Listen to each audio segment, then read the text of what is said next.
Hello everybody, my name's Chris, this is my wife Liz. Hey everyone. Today we're going to present to you one of the most popular games right now that your kids might want to get, GTA 5. You know, you may be asked by a young one in your life to get them GTA 5 for this holiday season. This game is rated M for mature with a target audience of 17 or older. And according to the ESRB, it's rated M for intense violence, blood and gore, nudity, mature humor, strong language, strong sexual content, and the use of drugs and alcohol. Now, the game is actually rated quite highly as far as selling it goes. It's quite popular still. I believe it's still selling for about $30 a unit. And you have to understand, that's pretty huge for a game that came out in 2013.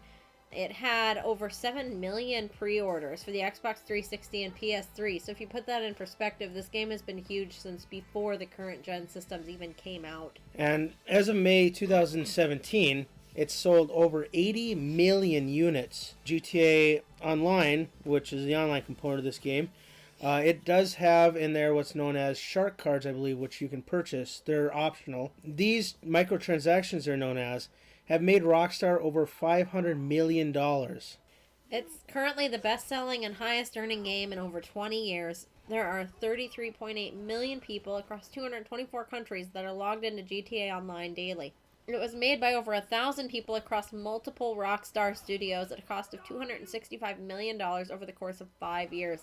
So it does have a great track record as far as sales go. But let's talk about the content of this game. Alright, first let's discuss the intense violence in this game. This game, being Grand Theft Auto, is actually pretty violent. Let's talk about the first mission. You are career criminals. You're gonna start out by robbing a bank in North Yankton, which is somewhere along the Canadian border. All the towns in this game are fictional. They are fictional, but they do a very good job at modeling after real towns, though, and cities. So your characters that you having the option to play as would, of course, be Trevor and Michael. And then there's a third character who we assume is Brad, from playing later in the game. And basically, it's this huge score. The idea is you're trying to get out of Yankton with the money, and you're being chased by the police. You end up in a shootout with the police. Quite a graphic and language-filled shootout with the police. And as you get into the game, there are certain scenes that you simply can't avoid. For example, you do end up playing as Michael, Franklin, and Trevor at various times throughout the game. Your very first time you're introduced to Trevor as a playable character after the introduction, you are having sex with a woman, and then you go outside and you murder her, who you assume to be her boyfriend. I mean, it's pretty graphic, and it's unavoidable if you want to play the game at all. Yes, and when you're first introduced to Franklin, him and his friend, Lamar, that is probably the most language you'll ever see in this game. The N-word thrown here and there, the F-bomb, and everything like that. I think they say the N-word an average of 3 times a sentence, and the F-word an average of twice every 2 sentences. I did hear a rumor that that Rockstar did actually hire former gang members to go over the scripts and make sure they're authentic. And you know, that's great if you're going for the authenticity, but it'd be really nice as a person playing it to be able to filter that out. And unfortunately, you cannot, as of right now, censor this out at all. And you can't censor out the sexualized stuff either. Rockstar could correct this with a future downloadable patch. And it could be something that's completely optional. You know, if you're a person that you don't care if you see that content, great. Go ahead and play the game with that content. But if you're a person that you would really enjoy the game more without all of the explicit content, it'd be nice to be able to turn it off. I mean, the game itself is actually fun. Oh yeah, no denying, it's a fun game. I mean, it's... How many? Over 80 million units sold? I mean, I'm on my 4th or 5th playthrough. Yeah, it is an incredible game, but it's just not one suitable for a younger audience. I mean, for example, we do a lot of... In the game, there's a lot of glorification of violence. I mean, there's one segment in our video that's coming up where you can see Franklin, Trevor, and Lamar. They're literally going out to buy drugs with the intent to sell those drugs. And they get into a gunfight.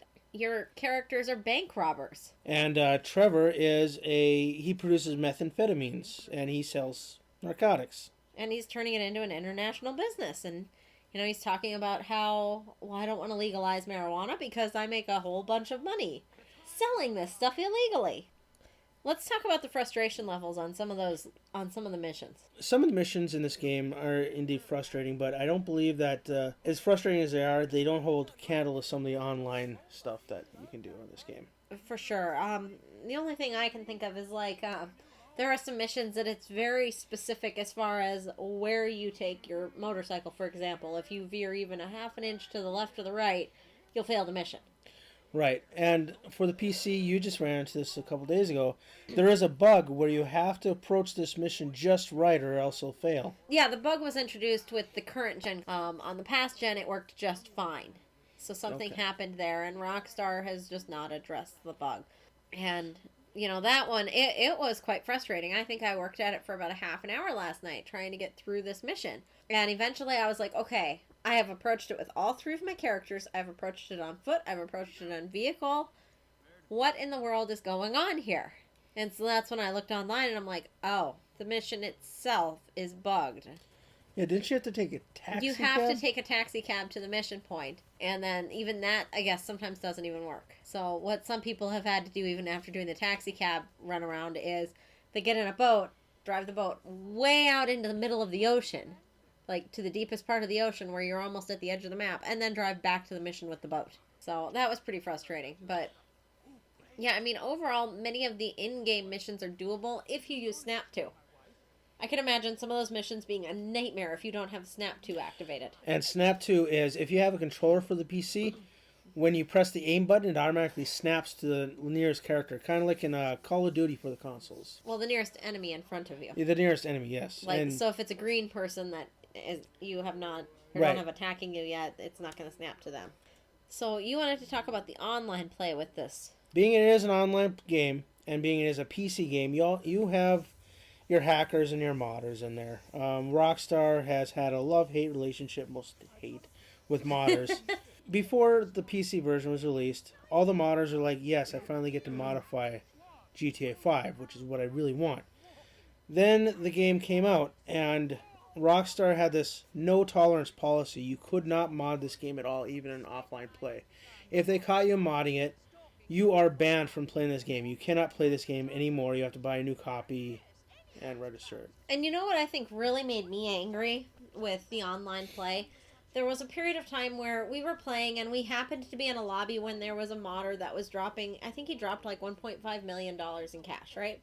Well, and in that particular play session and doing our missions, we made easily that much, if not more, on our own. Right. Without receiving his mod cash. The next day we log in and Rockstar has taken it upon themselves to say, well, we know that there are people giving away free money, so everyone is now down to $200,000 cash. I was so angry because I was like, wait a minute. I actually worked toward doing missions for 4 hours yesterday and earned this much money, and now it's gone. I remember it also took away the money that you got as a pre-order bonus for the PC. Yeah. When the PC version came out, there were modders out there that they would shoot the ground, and the bullet fragments and everything, ground fragments, would turn into money. Yes. And Rockstar would, of course, ban those people. But they would also ban anybody who picked up that money would be banned. And that's not right, because what if you're sitting there AFK and, someone does that at your feet? Well, it pops into your inventory. Now now Rockstar has a stance of, okay, you can mod the offline version of the game, just don't bring it online. And that's the way that should be. Yes. And, it should be something like, how Bethesda has the modifications where you can download them for your offline playing. They should do something like that. Yes. So if they want to share what they have created, as they actually should have the right to do it. As I understand it, it takes a lot of work to mod a game. People are doing. Especially GTA 5, because the game's not meant to be modded. So right. Yeah. So if they want to share that, I would say kudos to them. Let people be able to download it on their private consoles. It's just another realm of enjoyment for the game for adult players. Another frustration level is during some online sessions, there's modders or hackers that will bring everybody in that session into a room and just blow them all up. And that is intensely frustrating. There was also somebody who had UFOs falling from the sky, and that was really frustrating. You'd be doing a mission and you'd have a UFO fall on you, and it's like, thanks, guys. But you can get into private lobbies. You can create private lobbies where it's invite only. You can invite your friends. You can invite the crew, which is kind of like a kinship or a guild in MMOs, where just you and a select number of people can play, but you don't get the bulk, the meat of this game. The other thing about the online play, again, it's Grand Theft Auto, so, I mean, you have to assume that there's some kind of criminal element to the gameplay, I guess. Literally, all you're doing in the online game is committing crimes, being a motorcycle gang leader, being a CEO of a corrupt organization, stealing things, And and getting paid for it. you can also do weapons development and sell your illegal weaponry. You can grow methamphetamines, That's right. marijuana, forge documents, cocaine. It is definitely, there's not any legitimate jobs you can really do in this game at all. No, not really. I mean, if anything, you are doing stuff at the detriment of anyone who has a legitimate job. But what I would say is they do a good job of car dynamics, and the racing is actually really fun in this game. Yes, it is. The driving in general is actually a lot of fun in this game as long as you've got like a decent car or motorcycle. Even some of the pickups are fun to drive in the game. They've done a nice job with traffic in the game. And I mean, I have to stress that in this particular game because a lot of times traffic in games is just so erratic. The people in the game, the NPCs that are driving are actually following rules of the road. And actually, I read that Google uses this game to develop its autonomous cars, the self-driving vehicles. Interesting. To study the rules of the roads in Los Santos and the surrounding areas. That's really interesting. Los Santos is modeled after Los Angeles, and if you take a look side by side at some of the sites, they are nearly identical. Rockstar really does a really good job. Yes, they have. There's actually a YouTube video out there where a person got a GoPro and he rode on his bike around Los Angeles. And then he put his video side by side with Grand Theft Auto. And it was pretty amazing. But all in all, this game makes criminals out to be the good guys. I mean, all Franklin, Trevor, and Michael, they are, above all else, criminals. But at the same time, it portrays them as good guys. I mean, it blows my mind. Throughout this game, if you decide to play through the campaign, the government in this game is corrupt, as you can imagine. The government actually, at some point, hires Franklin. Well, I wouldn't say hire. There's no money being exchanged. There's no money being exchanged. They're basically being told, you're going to do this. But the government puts them up to a couple tasks. Assassinate people or steal, I think it's a biological agent. A nerve gas. And I think the most distasteful of all of these missions having to do with the corrupt government officials for me is the mission where you have to torture someone to get information about who you have to assassinate for a terrorist organization or something. Or they say it's a terrorist organization. I don't know that I actually believe it in this case. The whole time you're doing the mission, like every time I do an action and it's Trevor that's doing the torturing. Every time I tell Trevor to do an action, I look away until the animation is done because it's so gruesome and graphic, and I can't stand it. And I wish that there was a way for me to just skip this mission entirely or skip that part of the mission. Like, I'm actually okay with the assassination part, but it's the torture that gets to me every single time. Let's move on to the nudity in this game. Can't even avoid it sometimes. Like, there's the scene where you're, there's a side mission where you're working for a computer or a camera guy named Beverly and you're recording a TV star having sex with a boy, and they're talking about how he's like, well, we're teenagers, and she goes, no, I'm 24 and you're 26, dude. We only pretend to be teenagers for TV. Right. And then there's the missions that you really can't avoid it, like when Trevor buys the strip club. I don't know if he really buys it. I don't know that he really bought it. Not with the look on his face when he said, hey, amigo, we're going to be partners. And he shuts the door. In one of the scenes afterward, you kind of see the guy's arm fall out of a closet. So I don't think... Oh, do you really? Yes, you do. I missed that. So he doesn't really buy it.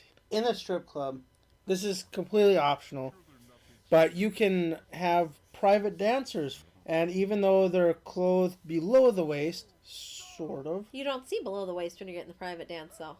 Not much. You only see above the waist, really, and it's in your face. I'm sorry, do you know of a 13-year-old boy that gets this game for a gift that's going to say, I'm not going to go in the strip club? That brings up a good point. But they're all optional, Mom. I would never do that. Exactly. We actually met a parent not long ago that he said, oh, my son only does the required quests in that game. And we go, you do realize that you're required to buy the strip joint, right? Oh. Nobody just buys this game to do the only required quests. No. So, and I mean, the female anatomy is pretty, I'm not going to say it's inaccurate. It's maybe a little bit out of proportion, but it's there. And there's one scene where you see male anatomy, you know, and that's part of the campaign. If you're playing the campaign, you're going to see male anatomy. I remember when you were capturing the footage of that. I don't remember seeing that on the Xbox 360 version. It was on there. I do not remember that. I know it was on there because our second year doing Extra Life, I played GTA 5 on the Xbox 360. And my goal was to get through the whole campaign over the course of the 24 hours. I got to that scene and I'm like, well, I'm letting every cutscene play because we're streaming live. And he bent over and there it was. And I was mortified because I'm like, okay, I knew the content was bad, but I thought I could actually avoid the explicit genitalia. No, you could see it. You know, I was watching a video of that game censored in various other countries, and I believe it's in Japan. There's the motion of him pulling down his pants, but his pants are still actually there. That would be nice. Pants are actually on. That would be nice. It's just, it goes along with the idea of, I wish that there was a way to censor language, and I wish that there was a way to censor the nudity. The other thing we didn't even touch on, you can go through the streets at night and hire a prostitute. And she will do one of 3 sex acts with you, depending on how much money you pay her. In the PS4, Xbox One, and the PC versions, you can go into first-person view and watch this. They're fully clothed models and everything, but you can watch... It implies the act. But also in that one video I watched, and I think it's also Japan again, when that happens... It just goes to the outside of your car and it shows it rocking up and down. You cannot go into first person or anything. Which, I mean, in a game like this, you do expect to see something like that. But what you're describing from the Japanese footage sounds much more preferable to what we see here. Let's touch on the mature humor. We don't really have a video of this to show. It's just underlying throughout the whole game. Underlying themes. It's like... Put yourself in high school. That kind of humor throughout the whole game. Like a crude R-rated comedy movie. It's a lot of underlying stuff. Like you know, having conversations about, oh, that was a big one. Oh, that's what she said. That kind of stuff. So. That kind of stuff. Yeah, I can't recall any particular instances where that blatantly stood out. It is underlying throughout the whole thing. And I mean, I think part of the crude humor comes from some of the stuff that happens in the game, you just laugh because of how ridiculous it is. I can't remember exactly what was happening, but it was the scene you were talking about where Trevor pulls down his pants. Oh, yes. You're saying, look, Floyd, it's not that big, but it gets the job done. Let's get into the strong language. Probably the strongest language in this whole game is the first... How many missions? I wouldn't say that's the strongest language. I honestly feel like the language is pervasive throughout the game, because, I mean, when I was recording footage for this video... I was hard-pressed to find any conversations that didn't have the F-bomb. No, there were hardly any at all. I actually had to edit all the swear words out of the videos and blank them, and I was on it for quite a while. I got pretty proficient at it, actually. So, I mean, overall, if you're an adult and you're okay with the extremes that this game goes into, it's a fun game. So, about the use of drugs and alcohol, we've pretty much covered pretty much everything but the drugs and alcohol so far, and we kind of allude to that in Trevor producing methamphetamines for sale. At one point, him, Franklin, and Lamar go to some guy's house and buy a brick of cocaine from him. Well, it's actually a brick of sheetrock with an ounce of cocaine on the top. Yes, it is. There's an ensuing gunfight about trying to get back home and everything like that. At some point in time, Michael and Trevor, they both go to this person that's trying to legalize and marijuana. Franklin. Well, yeah, but Franklin's a little bit different. Yeah. I think in this video I have Trevor's in there. Yeah. And Trevor, after inhaling this from the joint, you get to see their greatest fears. And his greatest fear is clowns, and that's totally understandable. Michael's greatest fear is aliens, and again, okay, I can get that. But... And, these are two of the funniest segments in the entire game. Right, yes. And it's hilarious because they're higher than a kite, and they're like, clowns! How many clowns can you fit in a van? But at the same time, we're glorifying that drug use. And then Franklin, he gives Franklin the joint. Same stuff. And Franklin's like, this is kind of weak. And that's kind of humorous. But it also tells you that your main character, your main good guy, is a drug user or a drug addict. And there's also another scene in this game where Michael's son actually drugs him, and you go through this whole psychedelic scene where it's Michael and a bunch of apes and aliens, and Michael's flying. And Michael is flying above the city. And we have to remember, Michael knowingly drove his son to go and buy a pound of marijuana. Like, he knows that that's where his son is going, and he's like, okay, let's go have some father-son bonding time. Yeah, overall, it's a fun game. It glorifies a lot of bad stuff. It is a fun game. I would say definitely not for children. Ultimately, it's up to the parents to decide. Is my 13-year-old mature enough to play this game? He's gonna probably have high school friends or brother and sister, or might have heard about this somehow, that he's gonna want to play it. He or she will probably want to play this, and it's up to the parent to decide whether my kid is capable of handling these themes. I know as soon-to-be parents, I personally am of the camp that absolutely not ever. If your 13-year-old or 14, whatever, under 17-year-old asks you for this game, what would be some good alternatives to this game? Lego City Undercover, From what I hear, this was actually it was a Wii U launch title, I believe, and now it's also available on the PS4, the Xbox One, and the Switch. It was heralded as kind of like Grand Theft Auto, but a lot tamer. Basically, I think you play a cop, but it's, of course, in the Lego universe.